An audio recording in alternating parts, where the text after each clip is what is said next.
kryesor të spitalit dhe ministra,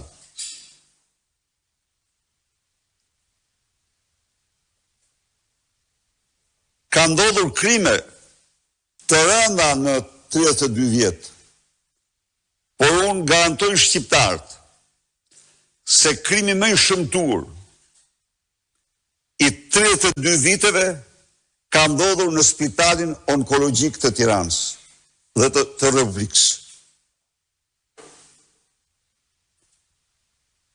Nuk kanë munguar ilaçet, nuk është e vërtet, edhe një herë them, në mënyrë absolute, nuk kanë munguar për para ilaçet. Jo. Nuk bëj fjalë që do sillej çdo ilaç i domosdoshëm për jetën.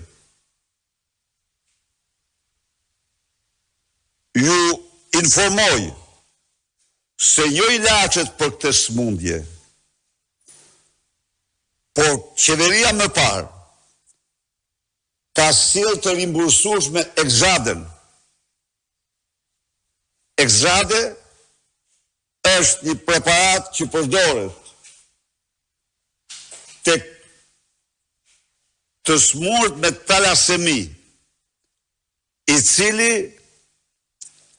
i shpëton ata nga përdorimi i injeksioneve të vazhdueshme në abdomen, në bark. Pra, Exade nuk ishte një ilaç jetik, se s'mund të diskutoj, po ishte një ilaç i cili ndryshonte shumë jetën e djemve dhe vajzave të reja. Ishte jashtëzakonisht i kushtueshëm. Por e kemi marrë.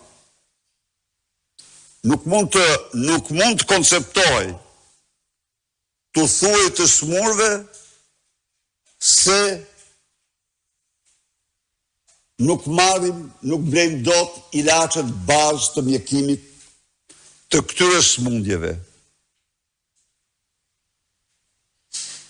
Përveç kësaj, kjo dram e të mërshme që është luajtur dhe zhvilluar në pavionet e spitalit onkologjik, ka dhe një shkak të dytë.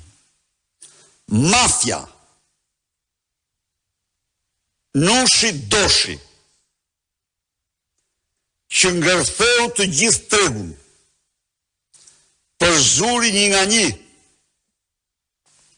të gjitha kompanitë e mëdha, europiane dhe botërore që kishin zyrat në Shqipëri, për produktet e tyre, në kohën kur ligji nuk lejonte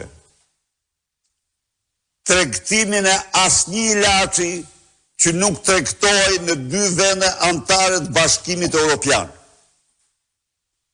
Pikërisht për të patur siguri të plot në veprimet e tyre.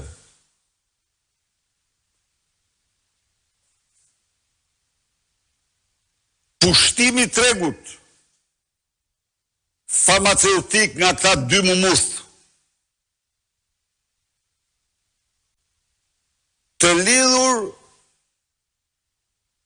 kock e pals me diramën që të dy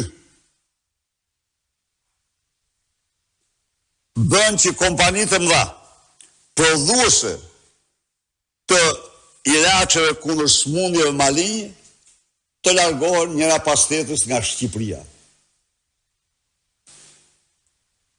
Çka i la këta të smur në mëshirën e fatit dhe sot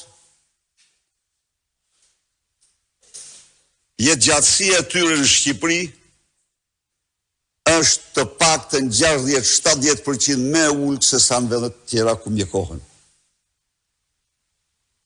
Për të mos thënë,